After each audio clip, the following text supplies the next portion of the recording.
All right. I'm Chris Leak. I'm chair of the planning board. I now call to order City County Planning Board virtual work session for April 22nd, 2021. Mr. King, would you please call the roll? Yes, George Bryan. Here. Belinda Dunnigan. Here. Jason Krubbs, I believe, not here yet. Clarence Lamb. Here. Chris Leak. Here. Bo McCray. Here. And I believe Brenda Smith and Jack Steelman are not with us yet. We'll wait and see if they arrive later. All right. Well, there's nothing on the agenda that I need to go into. So, Mr. King, I'm going to turn it over to you at this point so we can go through the agenda. All right. Well, thank you, Mr. Chairman, and good afternoon, board members and guests. We do have a somewhat short but an exciting agenda for you today. We've got two speakers I'm delighted to have with us this afternoon. And we'll just jump right in. Item number one on the agenda. We've got Jason Field with us. Jason is the president of the Downtown Winston-Salem Partnership, and it's been a while since we've had Jason at one of our work sessions. And so I felt like it was a good time for Jason to come and share all things downtown, what's going on, what's happening. I know there's some exciting news. And so I wanted to give Jason an opportunity to spend some time with the board this afternoon. So I see Jason is with us, and Jason, you should have the ability to share your screen if you have any material you'd like to share. So take it away. Well, thank you very much. And it's nice to be here with all of you. Can you hear me okay? Yes. Super.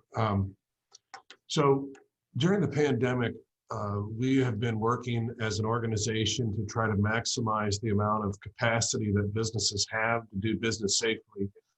And I see my good friend Mark is here. He helped us with a fundraising effort, and I'll talk about that briefly. But I also want to share with you some plans that we would like to have for our downtown plan update. But first, let me share with you that we've had a number of construction projects and things that have started. One of the things that happened at the beginning of the pandemic is that the Innovation Quarter apartments that were built by Grubb were completed. That was their second project. And as soon as they finished there, they started construction on the project on 4th Street, which is their third project. And those have been going very successfully. And I have a graph that shows the growth and evolution of housing since 2010. And in short, you'll see that in 2013, when we last did our downtown plan update, we had about 2,000 housing units. Now, 8 years later, we have well over 4,200 with another 500 planned. And that's a pretty good growth rate. The thing that has happened is that most of it has been for rent. And that has been because ever since even prior to the downtown plan in 2013, that was after a good 3-4 years after the residential market crash of 2009. And ever since then, we've had very minimal for sale housing project. However, there was an announced 44 units in this Gateway South area just yesterday in the Business Journal. And so that is something that we're starting to see a small commitment of people. That's 44 units. In the past, we've had the Twin City Loss, which was limited to 12 units, and that's right in the middle of downtown. In essence, what we've also seen is a real tightening up of the storefront our commercial market. And what I mean by the storefront commercial market is the ground floor retail and restaurant space or bar space. Contrary to what everybody has heard, that we have had all of these vacancies and shutdowns, downtown has had its proportionate share, about the same as the rest of the city or as rest of the country. What we've actually had is an increase in viable storefront space. And we saw that in 3 distinct projects. The first was the project I spoke about earlier, the lofts or the apartments on the Innovation Quarter. They had 3 new really nice storefront areas, and they brought 3 new vibrant storefront businesses. One is a butcher shop, the other is another coffee shop, and the third is a bicycle shop that relocated. The next new space is Bailey South, and really nice mixed-use office building that also has restaurant space. And that's where you saw Black Mountain Chocolate relocate. And then they have another currently vacant space that is available for rent. And then you also had the space that is available on the Industry Hill, which is what they call the Winston Junction building. So what we have currently vacant in downtown is mostly space that needs massive infrastructure rebuilt, and the buildings are upside down. One good example of this is the Woolworth building, right in the heart of downtown. It needs new systems throughout the building, and so the cost of those systems are in excess of $100 a square foot. And the building, probably at least at highest rate, would be maybe $15 to $20 a square foot annually. And so you're talking about probably 4 to 5 years of rent to get to break even on those projects. And those are the places that we still have vacant. So what we have seen is a pretty considerable change in the way that we have people visiting downtown, particularly daytime office workers, and we're still being impacted by that, but we're starting to see a really rapid pickup in evening hour and entertainment time. So most of the bars and breweries are reopened. The restaurants have reopened, although some are not at full capacity due to restrictions, and also just based on market rate issues such as hiring. It's all been well documented, but the most important thing that happened is when we got through the road construction, the Salem Parkway reconstruction, which happened over 16 months, Mark and I thought we were finished with most of the hardships. Little did we know that we were just on the front end of probably the bigger hardship. And so we were really robbed of the opportunity to have a celebration or a party for reopening. And I think by and large, I'm very hopeful. We have another 500 housing units under construction with more planned. One thing that we're seeing over the last 2 or 3 years is assemblage of land north of Martin Luther King, which we never anticipated in our 2013 plan. Maybe we should have, but we didn't, but it shows the need to start the plan again. We've had, and I've got a presentation, but maybe it'd be best if I went through that and then you guys, we can have some questions and answers, but it'll just take a few minutes. Is that okay, Aaron? Yeah, that sounds good, Jason. Okay, thank you. I wanted to share with you the success that we had as a team, the City County Planning Board, the City County Planning Board staff, and our board at the Downtown Winston-Salem Partnership, and all of our partner organizations like the Greater Winston-Salem Incorporated, then known as the Chamber, the Innovation Quarter, and all of our partners like Goler Community Development Corporation. All of the universities were partners in the downtown plan in the past. And so I'm going to share a document, share screen here.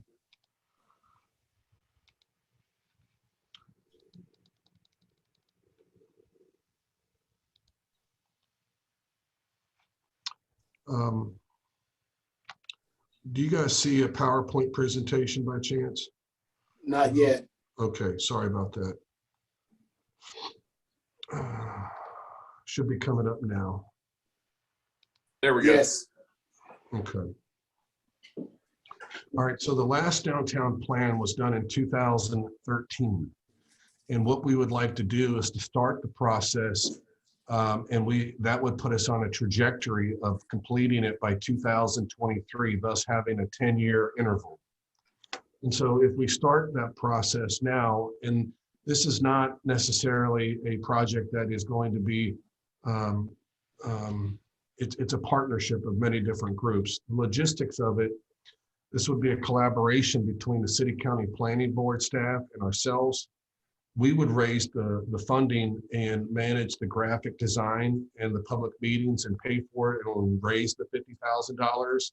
In the past, you guys have been able to supplement it, but it would just generally be pretty modest amounts. It wasn't a huge an investment, but it is a composite plan, one where we work with our partners in the Innovation Quarter. We're not looking to force a new plan on areas that have already done significant land use planning and visioning, such as the West End Historic District, East End Plan, the Innovation Quarter, Industry Hill. All of these, we would seek to have a cohesive plan that ensures connectivity between all districts. And I'll get to that a little bit more.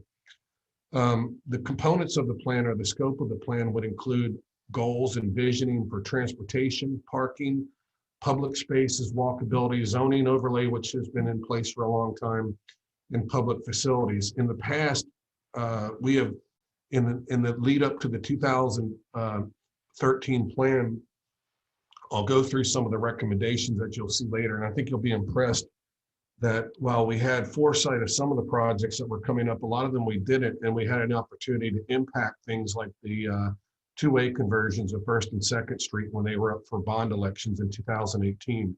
The fact that they were in the downtown plan played an important role in them being included highly in the inclusion of the bond in the bond packages by the city council, and then being voted on by the electorate. So backing out is we would have to have this approved by all the different organizations. It's a huge consensus building process.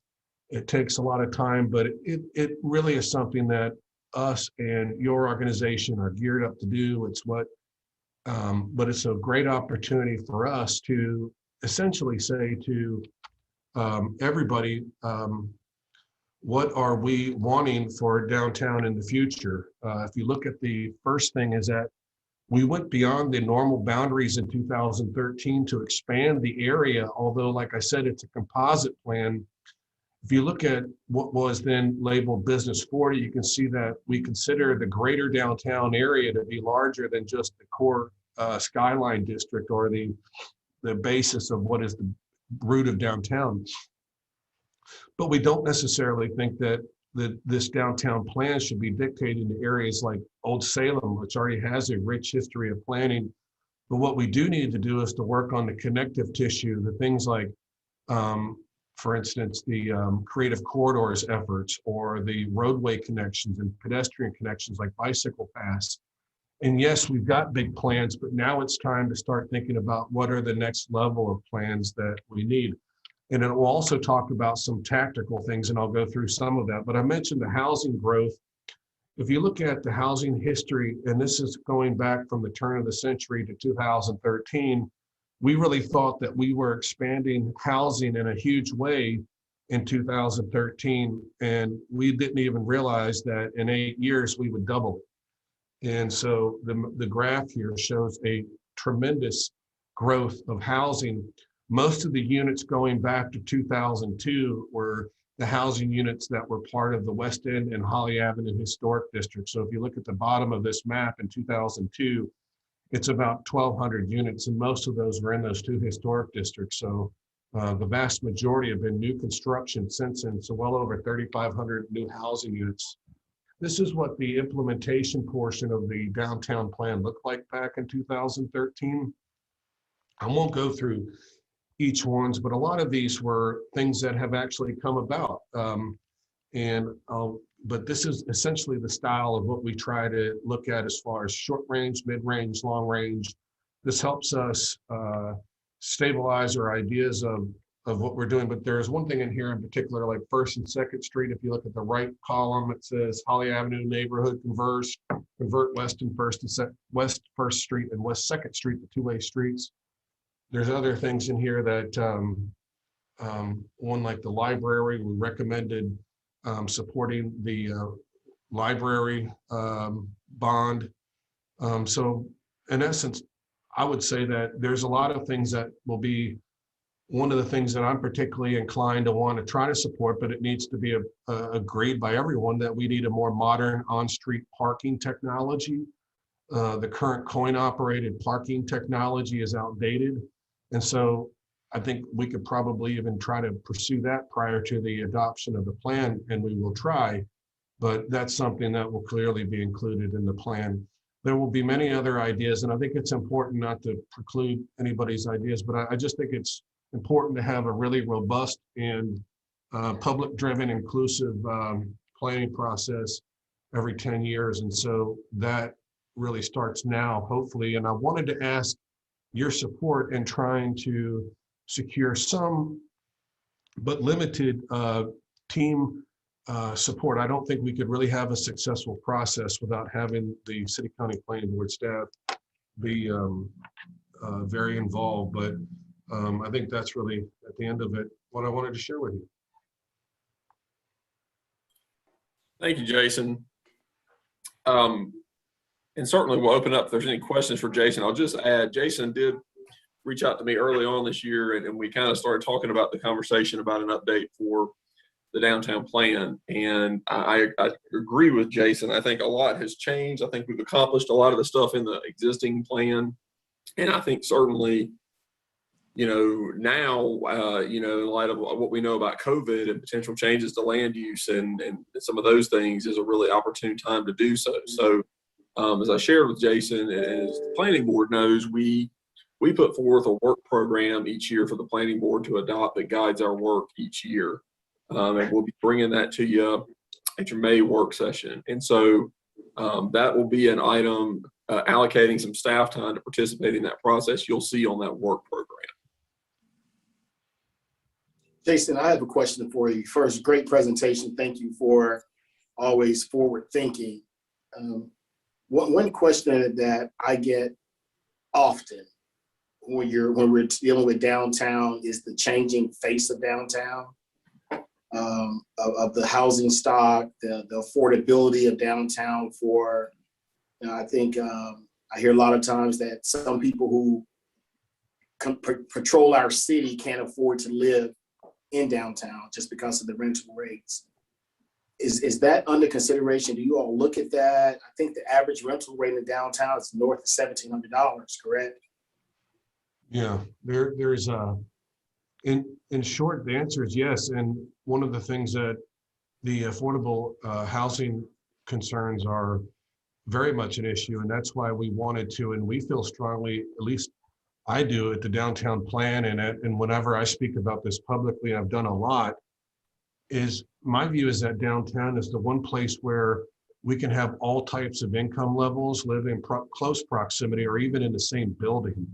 And so that's why you'll see oftentimes, like when the City Rescue Mission decided to expand even the homeless shelter, the emergency shelter, we supported that. Or when we've also worked with the city to build support for projects like 757 North or other projects that required actual inclusion of housing units that were at a percentage of what they called workforce housing. And I'll spare all of the details for you, but in essence, I think the plan could help us identify the problem better that we didn't appreciate in 2013 and start to identify some goals. And there's a lot of things that other cities are doing that are leading the way that we should probably be looking at. The city has done a lot of that, but I think the concern comes in two ways about housing.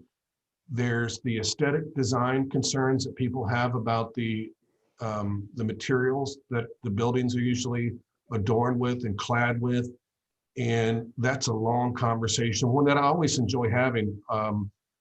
Aaron, Kirk, myself, and other people, we always have those conversations, and it always comes down to what is the appropriate level of touch and design that should be put into zoning regulations. And I think I'm proud of where we are now, but that doesn't mean it has to be permanently. And people have to keep in mind that we have pretty severely impacted development standards in downtown, but it doesn't have this prescriptive thing. You see some cities have very specific standards on materials, colors.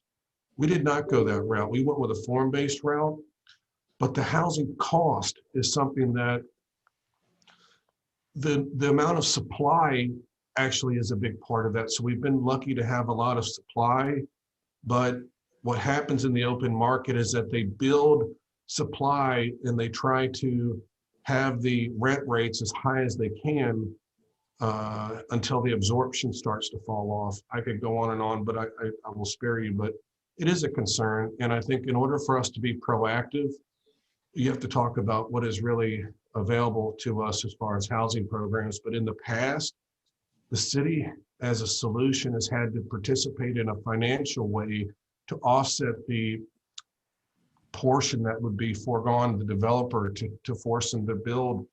So it takes a participatory environment to do that. it's not an easy one. I don't know if I truly answered your question, and I know other people like Ms. McRae can talk about it pretty extensively. I know that for sure, and I know others as well, but I just, that's my answer. I hope it helps. Jason, this is George Bryan. Thank you for sharing this, and we continue to be excited about this and excited that you're going to incorporate the West End in this next planning a little bit more too, and I hope some of West Salem. You know, I think, you know, Chris made an accurate point there. I hope we keep looking at it, and I'm going to keep pushing Winston-Salem to work on the affordability side, because I see us going backwards with Hall's unloading Crystal Towers, which has always been a partnership with the West End since the very early days, and which we love to have part of it. The other thing that concerns me as we go into another planning session is we still haven't finished the jewel of downtown, Marshall Park, and we've already paid for it, but we've got to get on that. I mean, it just continues to suck us dry in the middle of everything there, and I don't hear anything's going to happen before 23, really. I think we have missed an opportunity to really pull everybody up with that. Well, I've got good news for you. I think you're going to see some action there pretty soon, but I think you have every right to be indignant about the slow process. So I kind of guess I agree with you 100%, and I'm not the project manager of the project, and so I've been of the same mindset you have. I've tried to be reasonable, and we did work a lot, but you're going to hear some news about that soon, and I think there's been some breakthroughs. What's been delaying it is the cost of construction. The bond initiative in 2014 allowed for $3 million. And so the city decided to work with a private developer to try and mitigate what is a lot of already pretty overloaded construction schedules between the 14 and the 18 bond cycle. And so for all the right reasons, they started working with the private developer, but when the bids came back, they were high. They've been value engineering that, and I think you're going to see some real success soon. And so what I've been telling everybody, particularly like you have residents that live overlooking it in some of our residential buildings, of a lot of people like, I could just tell you, Mr. Bryan, you and many, many, many, many others have made this point, and I think everybody's right about it. And so what I've been telling them is that, yeah, you're right, and we're working on it, but we want it to be very nice because, one, it is important to provide the memorial for Wanda Marshall, who's it's named after. And then really there's also a public, the purpose of the park, not only because of its strategic location, is right there at the corner of 4th and Trade, and it's got a lot of other strategic points to it and why it's important to our city planning efforts. But it also is going to be something that is just important to memorialize her contribution and to get that correct too. But you'll see some progress, and I hope that there'll be construction started before 2023. I would actually argue, and what I've been hearing is that they might be on cycle to finish it or start working on it before next year. So we'll see. I know this is public record, and that's okay if people pick up on that, but things are moving there.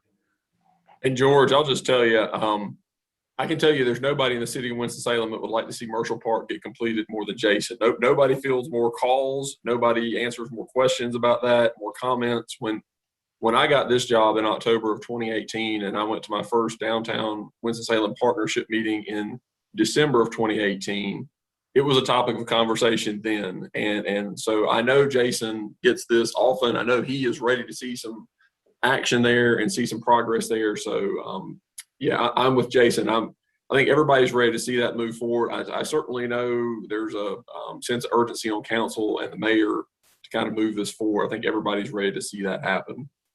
Great. Jason, I think when I go across, my territories are Georgia and South Carolina, and when I tell people that I live in Winston-Salem, they're like, oh, you guys have a great downtown. And so I just want to say, I think that the impact of our downtown is felt, especially when comparing to other mid-sized cities. one of the things that I think make it really great is the walkability of it. And when I do walk, and we walk quite often, and we live in West Salem, the one thing that I wish that I had was a grocery store. And I know that a lot of people do, or a bodega, or and I know that the co-op is coming through. But are there any and we're very fortunate, I can hop in the car and go to Thruway or a variety of other places to get groceries. But as we look for diversity of housing, and one of the criteria in the qualified allocation plan is proximity to a grocery store to build affordable housing in the scoring criteria. Are there any efforts on the downtown front to put one in that's a little bit more permanent, or maybe an Amazon Go? I don't know if there's a solution, or it's in the works. And I know that grocery stores are regulated by counts, and I don't know if we strike that yet within the proximity of the Thruway. And that might have been a really convoluted way to ask, is downtown getting a grocery store? Yeah, I have to tell you, I think that's such a great question, and the way that you asked it is exactly, I get a lot of people that ask the question, and not as well as you did, because I think there is a lot of formulas that get put into the grocery stores, and then the definition of grocery store has a pretty broad range. You know, shoppers go from the Whole Foods maybe all the way down to where I like to shop. My favorite grocery store, I probably shouldn't say this, but I like to shop probably at 4 or 5, but one of them I always go to is Aldi. And, you know, that's maybe not something that everybody likes, but I do. But, you know, I'm pretty easy going. But there's always an effort to try to recruit grocery stores downtown, and there always has been. And the answer always comes back, and they're looking, every store, and why I mentioned the range is every store has a different makeup of what they're looking for, demographics, whether it be education or income levels, and within a certain definitional boundary. Now, with the 2020 census coming out and the increase in housing units, what they're going to see is that we've had a huge growth in people, and the people that are moving here have incomes that qualify for groceries. And so every day, what you're seeing is what I'm arguing and talking to the grocery store owners. And yes, we are trying to reach out to the grocery store owners, but the two things that hold them back are the total number of units that we have. And when they draw the concentric circles, generally speaking, if you look at our community, they have really highlighted themselves along the Stratford Road and Peacehaven and Robin Hood route. And I would argue with them that the area around West Salem, Washington Park, Old Salem, the area south of Business 40 in Brookstown, and downtown in the Innovation Quarter and the East End and all of the other areas north of downtown were underrepresented, and at least in a variety of choices. And that's what's kind of frustrating. But then you get into a question is when you start having a serious conversation with the grocery store owners, then you generally get into a conversation about site assemblage and them having any flexibility to consider urban development styles that you would see, for instance, like Publix did with the Miller Street location. And a lot of them just won't. And I argue with them, the retort, so we're in this back and forth process with different groups, but what we're likely to see is a large land assemblage. Anytime you see a large land assemblage, that's where you're likely to see the ability for most likely a grocery store that has surface parking built into it. So it has a little bit of suburban parking, which would give the grocery store developers the comfort of, and probably quite frankly, the shoppers here locally to shop at a location. So what we've been looking at is areas that aren't necessarily right in the core, although we have had some conversations about in the core. That's what I've seen most southeastern cities as they build a grocery store. Their first one emerges, or in an area close to downtown, like in the baseball park commercial area, that like, or somewhere like around West Salem, or in the Gateway area. Or what I've seen in other cases is we'll build like a small 2,000 or 3,000 square foot grocery thing. And we have a number of things like, and there is a micro market of buildings or businesses where you can buy the necessities that you want. And, I found out that you can buy inkjet printers at the CVS. I didn't know that until recently, but you can. And a downtown resident told me that because he called me and asked me and said, where can you buy one? I'm like, I don't think you can. And then he came back the next day and says, you can. I'm like, no, you can't. I decided to walk down there and check it out myself. Now, the selection was pretty meager, but that's kind of where we're at. But it's better than where we were in the past. But I don't know. I mean, I could talk all day about this, and I'm sorry, you guys probably quit listening about 5 minutes ago, but that one's always ongoing. And I think one last thing I'll say is that we may build a parking or a grocery store with a private developer downtown. But what's interesting about it is downtown is big enough to where most people who live downtown will probably still drive to it from their downtown location. And that kind of blows people away. They have this idea that we could have a grocery store where you can walk to in a Manhattan density or Chicago density. And I'm not sure we have the density to support that. So anybody ever wants to talk to me about that, they can call me and I'll talk to them forever about it. But when you have buildings block after block, 40 stories tall, that's when you can have walkable grocery stores. But when you have 4 or 5 story buildings, not block after block, we are in a little different environment. Thank you. Well, thank you for the question. That was excellent.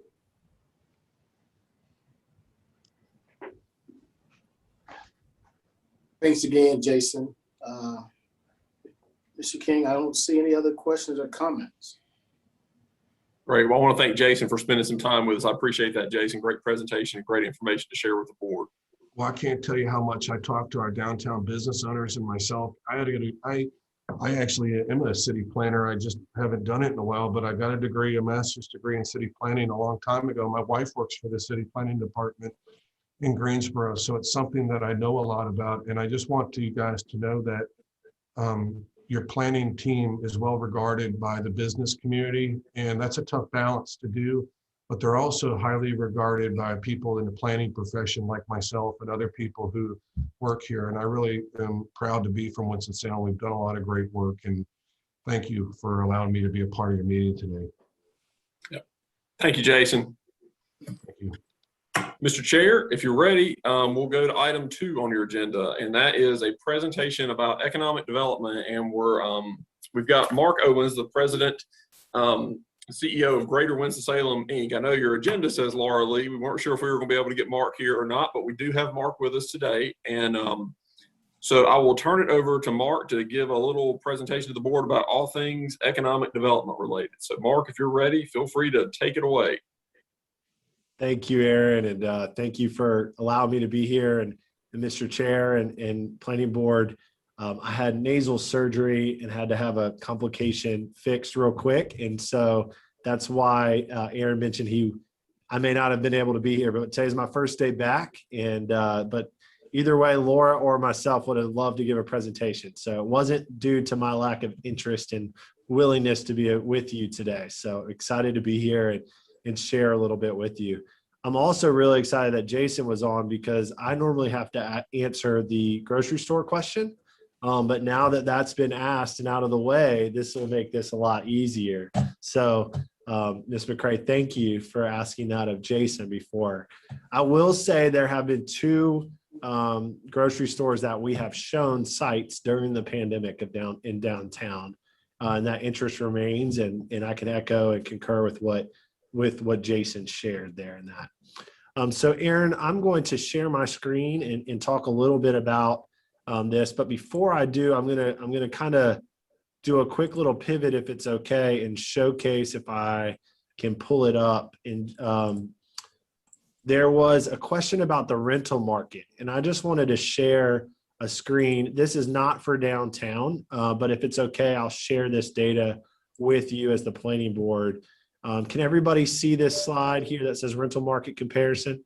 Yes, sir. So for this group, for you to know that this is not for downtown, we only have the ability to pull this from a citywide platform. And this allows us to talk about, when we're recruiting companies, what type of cities that we're compared to and what the rental market looks like. So to your question about downtown, yes, the normal average is closer to $1,700. If you do a per square foot, that's about $2.03 per square foot on about 650 square feet, which is what as Jason was talking, is available at the Link Apartments in Brookstown and Innovation Quarter. The national average is around $1.83, but that was based off one article. So just wanted to add some context to that. When we look at, our market rate, we do need that affordability. We need that blend that is crucial for developing our community. But we also like to look at what other cities are so that we compare ourselves inward, but also compare ourselves outward against other communities. So just wanted to share some of that data that we used and pulled from.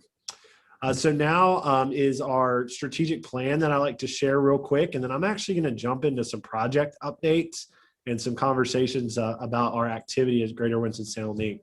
that we've been working on.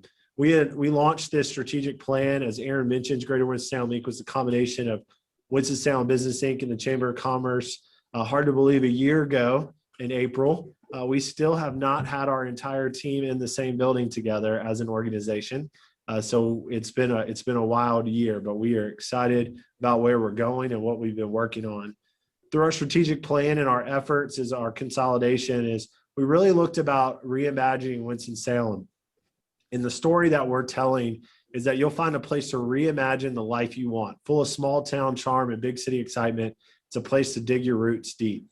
And this is something that we've really focused on in our new mission of initiate, influence, engage, and empower community leadership to create economic growth and prosperity for all. So I wanted just to kind of remind you of who we are, what we are as a traditional Chamber of Commerce, but also an economic development now organization. A little bit about COVID. I think we're all pretty tired of COVID, so I may skip through part of that if that's okay with this group, and just share quickly. Hey, Mark, I don't know. What can everybody see on the screen? We still see the rental market comparison. All right, I apologize. Thank you for that. Let's fix that up. I've been blowing through some slides here. So is that better? Yes. Thank you, Aaron, for that. I really appreciate it. I saw some puzzled looks, so that explains a lot. So I apologize for that. But what you now see is by 2030, our goals, and they are, we will be the top mid-sized city in the Southeast for economic development. We will be a more equitable community. We're really proud to add that to our mission and goal statement. And we're using education initiatives, community partnerships to increase economic equity and mobility for all Forsyth County residents, and then to be the best place to raise a family. And that's something that really resonated with us in terms of quality of life. We wanted to differentiate that statement, and raising a family was an area for us to really focus on that. So how do we do that? By focusing and maximizing on our strengths and never settling, and pushing forward in our growth and what we're working on. And so here's now really where I wanted to get to the crux of what we're doing, what industry sectors we're recruiting for, and what kind of success rates we're having, and also what we need to do going forward. So we've identified 5 major sectors that we are focused on in recruitment.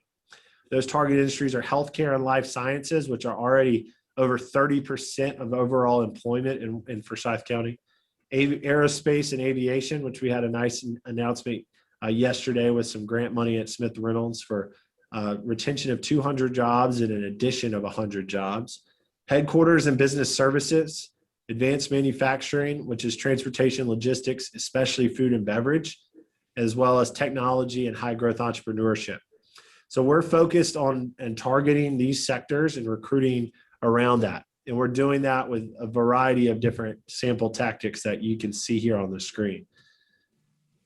We also make sure that we are committed to our retention and expansion efforts. We are really cognizant of taking care of the companies that are here first and helping them grow and help keep them here as best we can. And we're connecting with our top employers, developing roundtables, a lot of the traditional services that we always offered.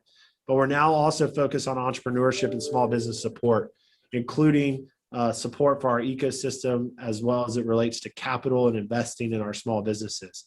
We are a community built by entrepreneurs. If you think back to Haynes and Reynolds and Wachovia, now Wells Fargo and others, they were startups at one point here in Winston-Salem, and we're getting back to that and growing companies. And that's something we do well, and it's in our DNA.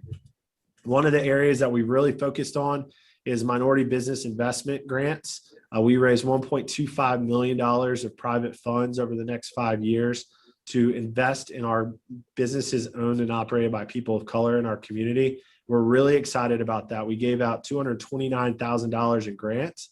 And I think my favorite part is that board is 100% constituted by Black and Latinx leaders in our community. And they're making the grant decisions, and we are following up with those companies and providing wraparound services and mentorship and really making a difference. And we're really excited about that opportunity. As it relates to projects in economic development, there are a few things that really can differentiate us and make us different. Number one is always access to talent, which we talk about. Two is the speed to market. And I'm here to tell you that your planning staff is really incredible and really a competitive advantage for our community as it relates to being able to get projects going. For example, we are currently working on a very large project that there are weekly meetings that Aaron and Kirk and his team are working on and helping facilitate that process. And that developer has worked in many, many different states and cities and said that doesn't happen. That's unheard of, and helping through that process. That personal touch that your planning staff is providing makes our job easier and better to recruit companies. So how are we doing our recruiting companies? Normally the average is about 10 to 20 at most companies in the pipeline. Currently we have 45 projects in our pipeline. Now, a project for us is not somebody that just submitted an RFI request. These are follow-up conversations, and now we track them on where they come from, where they are in our stage, and I'll walk you through this dashboard. The majority of our projects come through the state, which is EDP&C, the Economic Development Partnership in North Carolina, but we also source our own projects through different partners, site selector companies, and direct from companies themselves. Just today, we received an inquiry for a 200,000 square foot, a site to be able to build a 200,000 square foot building directly from a site selector. Yesterday, we received an inquiry on a 12 to 16 acre parcel to be able to build a project building on as well. And just today, as well as the county commissioners passed in their special call meeting some zoning around the site over by Glenn High School. Since that happened at 2 o'clock with me over there, 2 different developers have called and said, how can we access this property? We've got projects ready to go. So we have these active projects. We have 28 in the first stage, 8 in the follow-up, which is what we call round 2. 5 have visited. We had 2 visits this week already. So since I printed this slide, we are at 7 visits currently, 4 of which are in due diligence, meaning they are in the last stage considering an announcement and incentive process for us. This activity, we believe there's a window of time that we have to really operate on with what we call the rebound from the pandemic. We're seeing a lot of companies selected to hit pause instead of stop on projects. But what I'll also say is, as I get into our next part of the conversation, we're gonna need to continue to focus on what's the next available site and what's that next available piece of land that we can offer for these major job opportunities. By industry, advanced manufacturing, specifically food and beverage, continue to be the highest growth for us. Since this was printed on Monday, we have added another biotech company to this project list as well. So we continue to be very active across different spaces. What we're seeing is after the pandemic, a lot of our food and beverage manufacturing facilities are ramping back up, which require, as you know, from your experience leading in your roles, they need land, utilities, access to be able to build a building fast. And that speed to market is probably more impactful now than maybe we've ever seen it before in my 12-year career. Active projects by investment attraction. This totals $1.1 billion in total projects. We're not going to win all 45 of those, but that's a way for us to track our pipeline, and over 8.3 thousand jobs are represented in these project pipeline. So we track this number. We benchmark against other communities as we can. Attraction continues to be really high, but we do have some large expansion projects that we're working as well. I would also like to highlight this active projects received. Q2, which is highlighted right here, is when Greater Winston-Salem Inc. started. And as you can see, in relation to our marketing efforts launched in Q3, we know that not all of this is from our effort. Some of this is from rebounding from the pandemic, but we do believe that they're correlated, and we're working hard on targeting cities that are very interested in moving here, as well as companies, whether that's through digital advertising, direct marketing, through LinkedIn and other sites. But our efforts are working on that. So what I would like to say now is that as we're looking at this, these projects that we're seeing, again, a request today, 200,000 square foot area. We've had the 16-acre request. We've had many interest in other sites. So I wanted to show the group kind of where the calls are coming from in terms of a map perspective. Now, I'm going to apologize at first for the top circle. I'm going to start here. The top circle, the map shrunk on me, and I got the top circle as high up as I could. But what this really is I didn't want to highlight, being a public meeting, the exact site under consideration. But this is meant to be right north of this map, more so in Tobaccoville, near one of our largest facilities that you all know in the Tobaccoville area near King. There's a site in that area of our community that is of extreme interest to individuals currently. But I couldn't get the map to shrink down just quite right for you. So I do believe that that is a part of one of the planning board members' areas of where they reside. So please know that that is meant to be a little bit north. But as 52 in that northern beltway continues to grow, the interest in that area continues to be pretty high. The other down here around the 285, 52 going south, we have seen some growth happening there, some expansion opportunities and some more interest. We haven't been able yet to kind of identify some new site opportunities there, but the amount of calls we get due to that connectivity going south with the highway system is really continue to increase. But by far and away, our number one inquiry comes in the Union Cross area, which I'll zoom in on a little bit more specifically. This circle I wanted to draw around, obviously, as you know, is around the Union Cross Business Park, which has been a proven success, but we're about out of spots in Union Cross Business Park. I believe the last spec building on the last available site, 115,000 square foot is coming out of the ground now.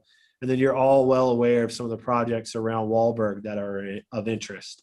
We've been working with Aaron and his team. We've kind of, quite honestly, been bugging his team a little bit about how do we think about the idea of the other side of Wahlberg Road and what this piece of land looks like that is considered, right here, some different topography challenges. There's an old golf course, I believe, I can't remember the name, Aaron, that is closed. That's in between this and what is Old Home Place Golf Course. But there's a proven market for this area of our community and our county for future industrial growth. Some of that is under consideration, as you all know now, but there are some site opportunities. The other site opportunity just north of here was the site mentioned earlier about the county commissioners as it relates to around Glenn High School of future industrial growth. But Highway 74 continuing to be a major artery for us from the logistics, transportation, manufacturing. This is a major area of potential growth and opportunity. But what we understand is that there's, people aren't making more land. So how can we consider strategic investment in potential land banking and land and reserving some land for our future growth opportunities as we continue to look at expanding outward, as well as creatively finding infill opportunities. As you heard Jason mention in downtown, how do we use old surface lots for maybe potential new buildings or grocery stores? How do we look at the revitalization of Whitaker Park? We are about out of buildings and sites in Whitaker Park already. And how do we look at the next phase of finding another facility to move? As you can see with Innovation Quarter, IQ2 about ready to start growing in the near future with the Atrium Wake Forest connection.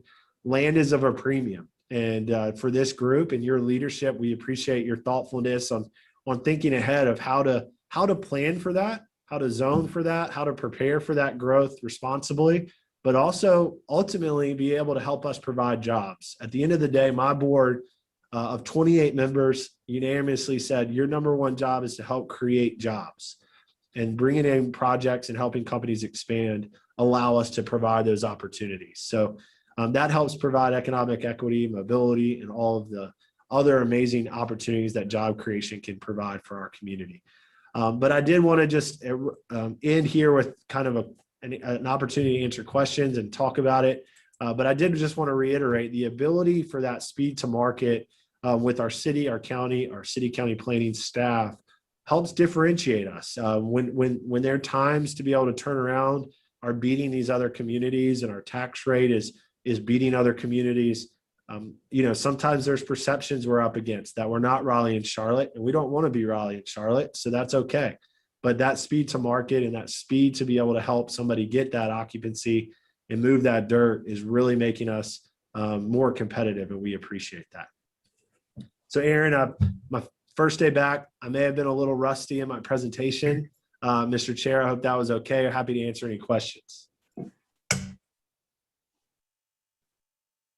Mark, I do have one question. I understand just what are the main, if you could say the main 3 attractions to Winston-Salem are? Wow, that's a great question. Number one is geography. We're in the middle of the state, and within 650 miles, you are within 50% of the United States population. So when we talk about these interstate access points, back on that map I was just showing you just a second ago, let me pull that right back up. Those intersections, all these interstate systems that allow us to be in the center point are number one. That's definitely number one. Number two, the mid-sized city market currently in the pandemic rebound is more attractive than ever before. People don't want to necessarily be in as dense of an area. We are working with the top area of interest is coming from the Northeast, New York and New Jersey area. And they want more space. They want the talent and workforce that we have, and they like the mid-sized city market. You get that big city amenities, but with that small town charm and connectivity, and you're not sacrificing that quality of life. And then third, Mr. Chair, is access to that talent. I would say we have 6 colleges and universities here. A lot of people don't think of us as a college town, but we are, but with very unique and really qualified colleges and universities. So we have a unique blend there. I did want to say, now that I pulled the map up, and I apologize for leaving this out, but one of the things that we've been fortunate to talk about, especially in the area that I'm showing now, and again, I apologize for not saying this earlier in terms of infrastructure, is as we look at this map, we have overlaid this map with where sewers run, because as you know, sewer is so crucial to our development opportunities. And so we've really been working with the team at the Utilities Commission to try to overlay and be really smart about where is sewer currently, where does sewer look to go, and how do we tie that in to our growth plans and the area plans that we're working on. I think a good example of that is Whitaker Park had some existing sewer, and we're able to revitalize that with the airport. The sewer is run to Union Cross Business Park, but to my knowledge right now, I believe it stops at Wahlberg. So how do we consider maximizing the investment and the return of that investment that's already been there to run it to the business park, and maybe just take that next step across the street or in that area, instead of having to run a line to a whole new different place. So Mr. Chair, I know that wasn't exactly your question, but once I brought the map back up, it reminded me to bring that up, because that is a piece of this puzzle that I think is really crucial for us to consider. And the more we can proactively invest in that sewer expansion and consider where that's going, I think that helps our speed to market and ability to react to these projects really fast. Thank you so much. Thank you. Great question. I have a question, Mr. Owens. Yes, Just ma'am. kind of on the flip side of what the chairman asked, what do you see as the biggest challenges to recruitment? That's a great question. Number one is probably the perception that we don't have the talent. So I just talked about one of the things that are really good is that we have the talent. The perception is that we don't have the talent. And what I mean by that is there's a perception that if you're in the life science or biotech world, you're supposed to be in RTP. You're just supposed to go there. Or if you're in the finance or, financial sector, you're supposed to be in Charlotte. That's just what you're supposed to do. There's that perception that we fight against to say, look, we're an option right in the middle. That's the number one challenge. Number two, we have a little bit of an explanation to give when we start looking at how our tax system is set up. When you look at combined taxes and fees, we're incredibly competitive. In fact, we're the lowest metro when it comes to combined taxes and fees. But when you look at just tax rate, if you were a site selector and you Googled that, we would look like we were more expensive. But what you pay for in that tax, you get a lot more back than you do in some other communities. So there's some explanation that is required there at that piece. And then third is just letting people know about us. We've liked to been a secret a little bit for a long time. Now that we're willing to tell that story and get that out there more and utilize, hey, here's who we are. We're open for business. Hey, it's one of those things that once we get people to come here, the perception and their mindset about Winston-Salem is drastically improved. It's getting them to come here that first time. And during the pandemic, that's been really tough. And that ties in with the airport conversation. PTI, we're right here. We're 90 minutes to Charlotte. We're 90 minutes to Raleigh. I would argue if you're in Charlotte trying to get to the airport at 8:30 in the morning, it may take you 90 minutes. It takes you the same time to do that from here. So I think some of that is just an explanation of who we are would probably be our biggest challenge in recruiting these companies. It's a great question. As the planning board looks to long range plan, is there a sweet spot in acreage that you like for those different sectors that we need to keep in mind, right? Yep.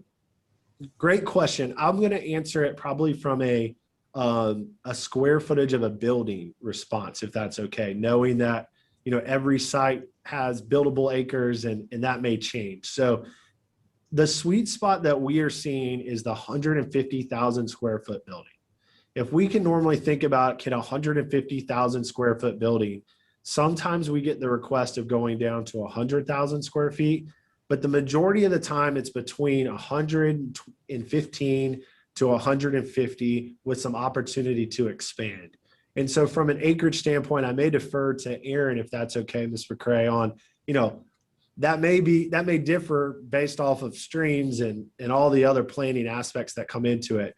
But if it's okay with you, Ms. McCray, Aaron, would you mind saying kind of what on average would that look like from an acreage standpoint in our community specifically? Yeah, Mark. So you're probably, I would say if you're looking at 150,000 square foot building, you got probably what, three-ish, 4-ish acres in the building. I'd say double that to accommodate your stormwater, your parking, your buffers, everything else. So that at least gives you something. I mean, that's just a kind of back of the napkin calculation. Yeah, it's a hard number to come to. I was going to say around 12, that to give ability for parking considerations, for the right of ways, for making sure that it's not super tight. Now, obviously, I'm thinking more industrial because our sweet spot has been in that industrial sector in those larger buildings with, potential manufacturing distribution of that kind. So I'm gonna probably, Aaron, if it's okay, add a couple acres to that calculation just for the ability to expand. I think that's been the thing that has come up the most in the last 6 to 12 months is I don't know what I'm going to need in the future. The COVID flipped our model upside down, and I now want that flexibility if I'm going to make that decision to expand in the future. So I would add a couple acres maybe for that response. And also to qualify, we are in the foothills of North Carolina. We don't have just large swaths of flat great land without streams and creeks in it. So yeah, that would be an ideal world. So I would tend to agree with Mark. Yeah, add a little bit more there to account for some of those other factors. And I would just echo what you're each saying, that as a commercial real estate broker, with the clients I've worked with, whose buildings are in the 100 and 110,000 square foot range, you can almost always comfortably accomplish that in 12 acres, or I'd say 10 to 14. It just depends a lot. It depends a lot on topography.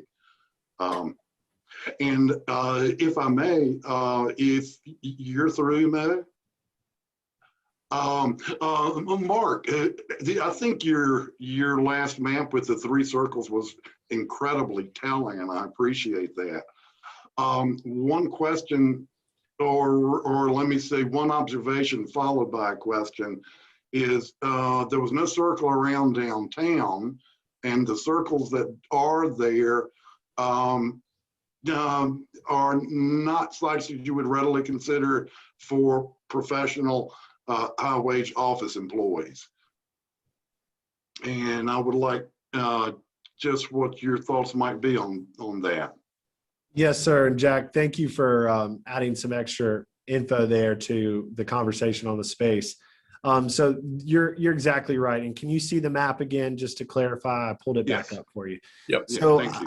I should have better clarified that this map is kind of what I intended to talk about in terms of where the growth is headed, where the call from developers are coming to say, I'm curious about what's happening in this area.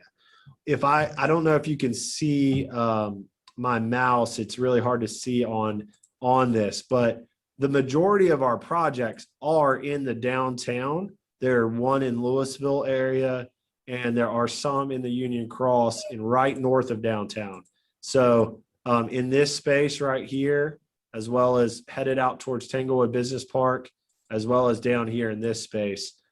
So when I drew these circles, it was more about not where we're seeing the current growth, but where some of those more speculative conversations and interest of land are coming into play, are coming in those areas. I would love to address the office piece. I wasn't exactly sure Jason's presentation, so I didn't add a lot of downtown into mine. But I will say just yesterday we received some interest on about 30 to 40,000 square feet of office. That's one of the first, since the pandemic, one of our first inquiries of new office space. That's starting to pick up a little bit. We've had a couple other calls. This was the first one asking for that. We have what I would call opportunities to fill some office space downtown. We have some unique opportunities, some challenges.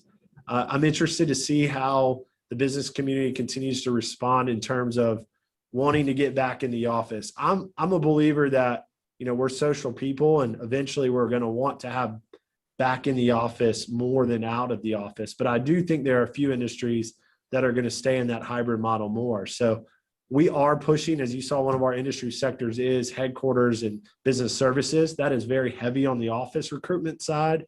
And we are specifically targeting certain, more dense cities for those, because we're seeing companies that are willing to move out of those dense cities for more square footage, and they can get that here for less actual money, so they can spread out a little bit more. So again, I apologize for not fully explaining where those circles were meant to be, not our current projects, but more so for where some of the speculative calls are focused on. Well, and I'm also sorry for having just joined in. So oh, no problem.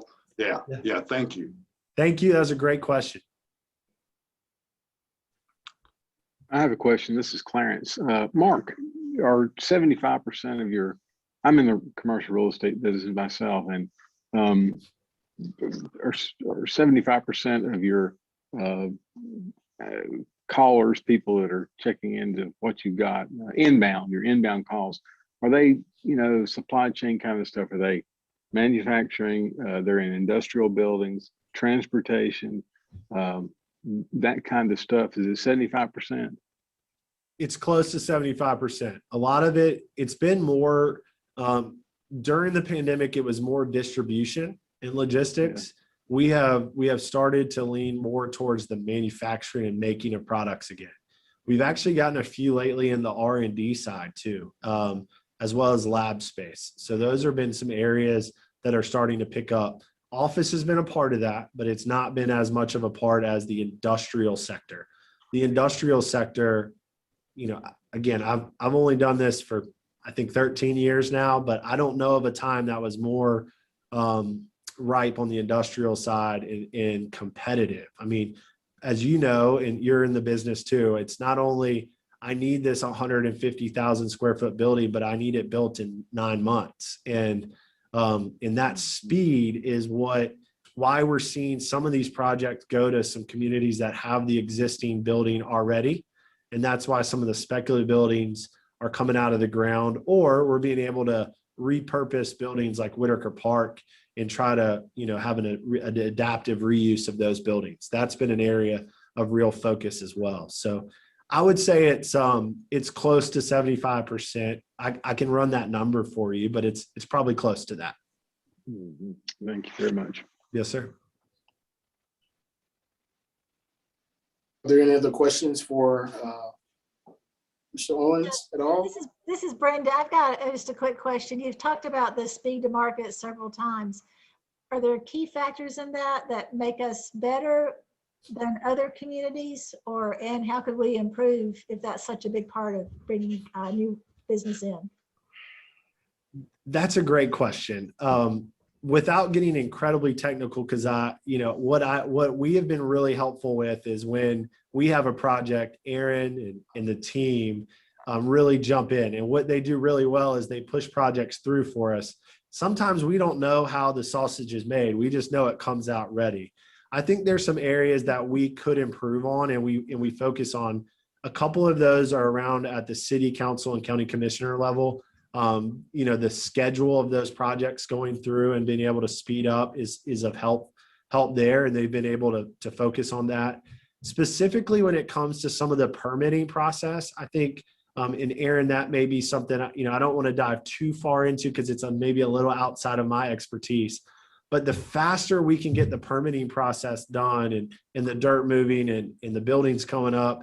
And I would add the inspection process. I know there's a lot on our inspectors right now, and how can we add more inspectors or more resources for the inspectors to help be able to get those occupancies certificates ready to go. Those are some areas I think that we can continue to focus on.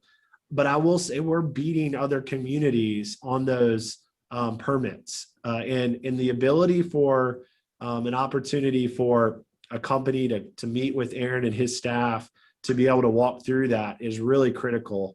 I do think that's something that, Aaron is kind of piloted and pushing hard, and, the amount of projects is expediting. And, I know there's some other communities that have some expedited fee opportunities. So I don't want to say yes or no to that, but I do think there are other communities that do that to help projects get going fast.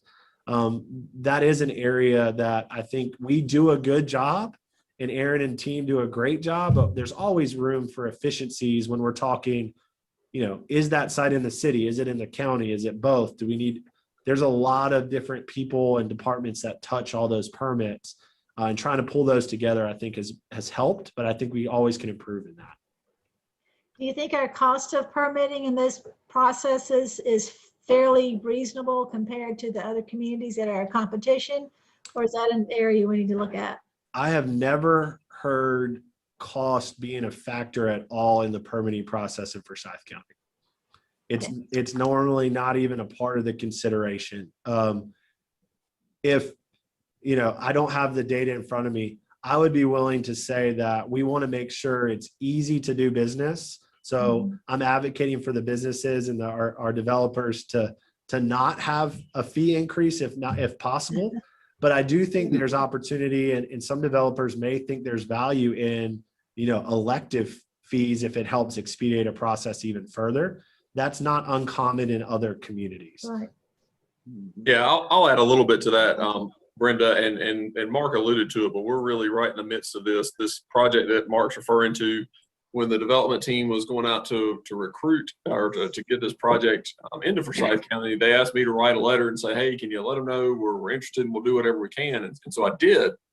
And lo and behold, we got the project. So now we got to follow through on the letter and say, hey, we're going to do what we can to get you up and going as quickly as possible. And as Mark mentioned, we're kind of doing a little pilot sort of project on this one. They have got an incredibly short time frame to get this thing under contract, lease signed, site graded, stormwater in, building built within 12 months, and a giant building at that. So we kind of quickly figured out we got to keep this on a short leash and keep this right in front of everybody. And so that's why when Mark mentioned, and Mark's in on those calls as well each Wednesday with with myself, Chris Murphy, and Dan Dockery, and then Keith Huff, our stormwater director, is in on those as well. I'd be willing to bet you there's nowhere else in North Carolina you're getting that level of staff together each week to spend time on one single project for the sole purpose of making sure, we just go down the list each week. Hey, here are the things we talked about. Where are we at? What are the issues? We answer the questions. We keep that thing moving. And we, in the month and a half, 2 months we've been doing this, we've made really good progress on that. I think it's a really good pilot program, and I want to see the results of it. And it's something that I think could be a really effective tool for us going forward. You kind of mentioned the fee piece right there, and I talked to Mark about this, and I said, I'm willing to do this, and I think it's a great thing, but it's very intensive on the staff time. And if we're going to start doing this long term, we need to think about an expedited review fee, which a lot of communities have. The problem with our fees are they're low enough to where if we just said, let's just double the fee, everybody would pay that because the time to market is so valuable.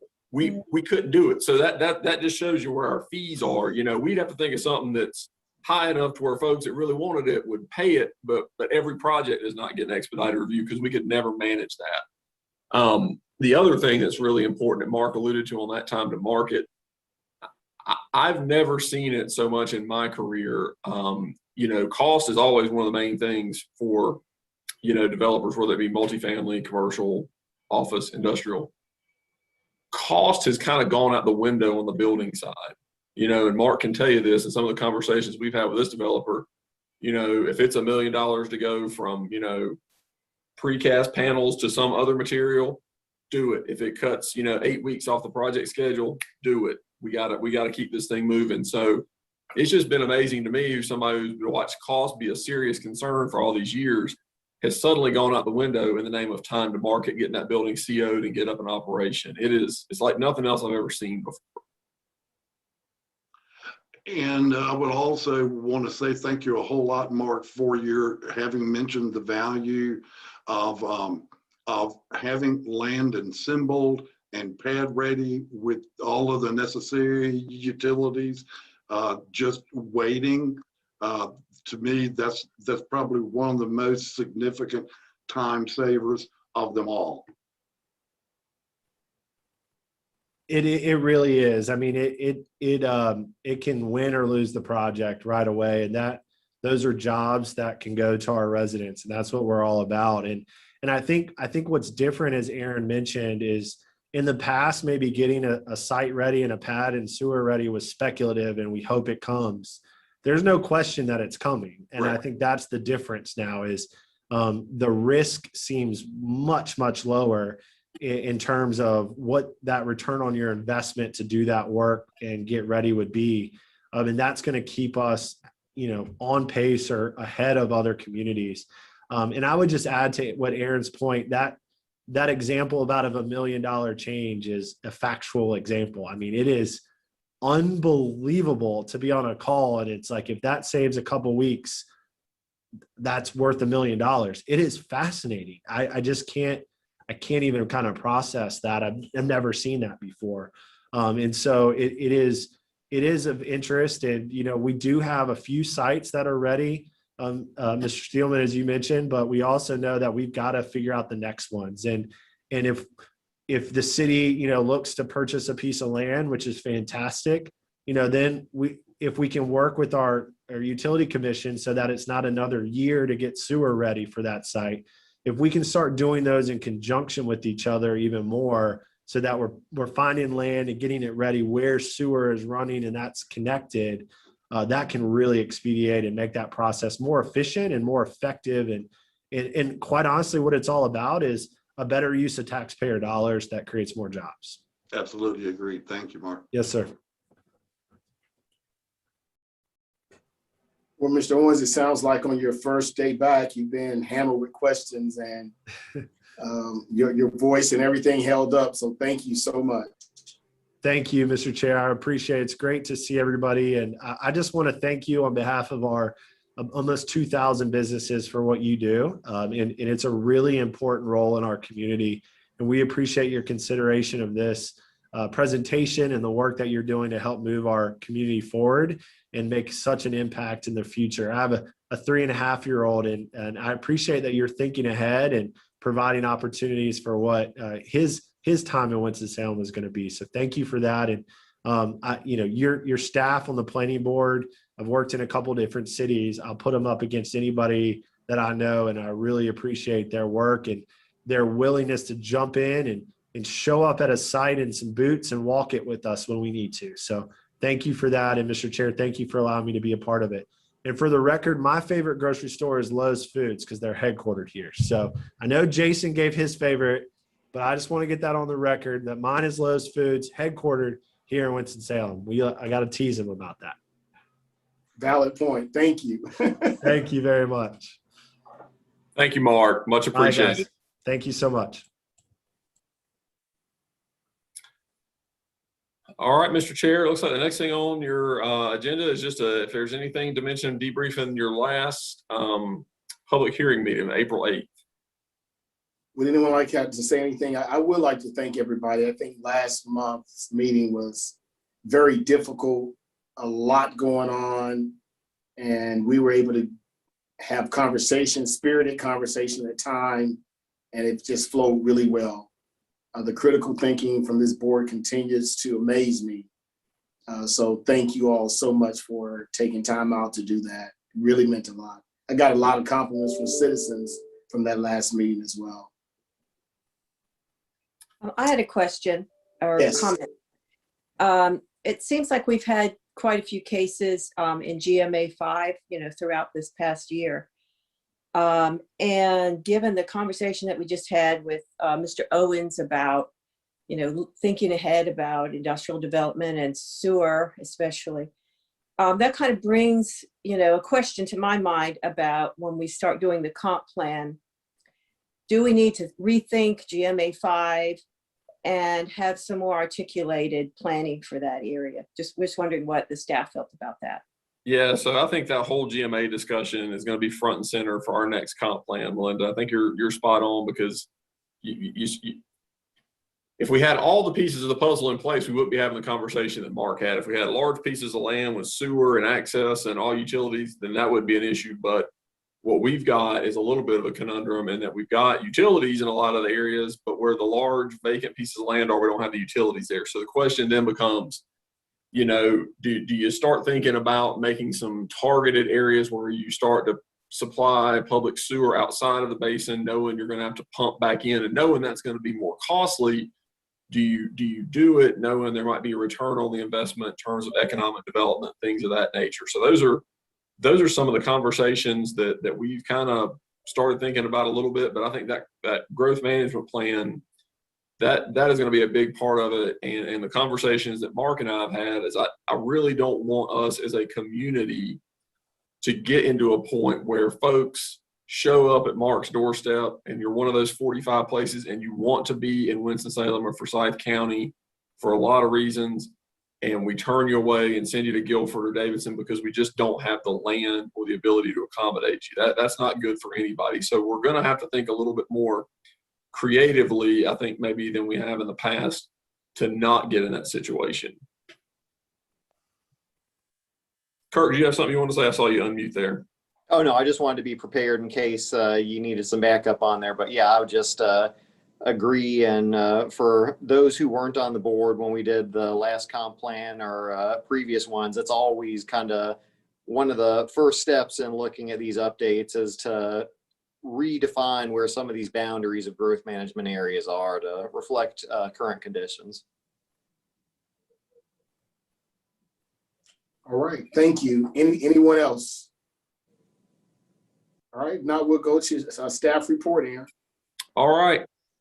Just an update. Monday was City Council. Cottage Courts came back for a second reading and it was approved for the final reading of a vote of 5-3. So it is now a part of the UDO. So I wanted to share that update. We also went to the Community Development Housing General Government Committee and we had several items on there. Two of those of interest. One, the committee had asked us to prepare a report on best practices for accessory dwelling units. And after that discussion, the committee directed staff to bring back a text amendment on accessory dwelling units. So that will show up on your next fiscal year's work program as far as that goes. The second item they directed staff to prepare a text amendment on dealt with signs. And there were really three components that we were dealing with there. As you know, those of you that were perhaps on the board in 2007, that was when the sign ordinance was adopted. When it was adopted by City Council, it set forth a 15-year amortization period. And so that comes due in July of 2022. Obviously, one of the things that has impacted that is COVID. And so Council asked us to bring back a report on that, and we did. The other thing that they also looked at as part of that sign discussion was electronic message boards. You know, we had a lot of debate about change rates for electronic message boards. And then the third piece of that was brightness. We don't have any brightness standards in our UDO for electronic message board signs. So after the discussion with the committee, they directed staff to bring back a text amendment that brings back new ordinance standards for all three of those things. An extended period of time for the amortization for the signs, a different rate of change for electronic message board signs, and also to research and add some brightness standards to the ordinance for electronic message board signs. That one is probably going to be coming to you a little sooner because we do owe the business community an answer on that. Our permit office fields a lot of calls from folks who are uncertain about this looming amortization deadline. I know the folks over at Greater Winston-Salem get a lot of calls about that from businesses wanting to know where that's going to land. So you will see that one coming to you before ADUs for sure. All right. The other thing I'll just mention to you, just as kind of an update, you may remember on your current work program, one of the things that we wanted to do is to raise awareness of sort of the planning profession to diverse groups. And we were going to do that through doing some outreach to the colleges and universities in North Carolina that have either planning or geography or design related programs. So we got rolling on that right after the start of the year. We've reached out to East Carolina, Appalachian State, Winston-Salem State, and A&T. And as I think I've told you before, those conversations have gone really well. There's a lot of interest amongst those universities about helping us bringing us on board to kind of help promote planning. And I would just share with you that Samuel Hunter and myself, we spoke at the East Carolina planning graduation on April, I think it was 14th. So we got to spend some time and impart some knowledge there, and it was a really good event. So and I think we'll be going to some of these campuses in the fall, it sounds like, to spend some time there and in the classroom to kind of get that message out about planning. So just wanted to let you know we're making some good progress. We've still got some schools to reach out to. UNCG State, UNC Charlotte, and UNC Chapel Hill, I think, are next on our list. But we've made some really good progress there. And it is looking hopeful that we can have some money added to our budget so that we can accommodate some paid internships, which is something we have not been able to do in quite a while. So we'll keep our fingers crossed. We'll hope that stays in the budget and makes it through. But that would give us another tool and being able to offer kind of a window into planning and local government that we really haven't been able to do in the past. So we're really excited about those efforts and just want to share that update with the board. That's encouraging. Thank you so much. That's all I've got. All right. Is there anything else for the good of the order? We'll have a motion to adjourn then. Everybody enjoy the sunshine, even though it's cool. Oh, yeah. Everybody have a great evening. Thank you. Thanks. Yeah.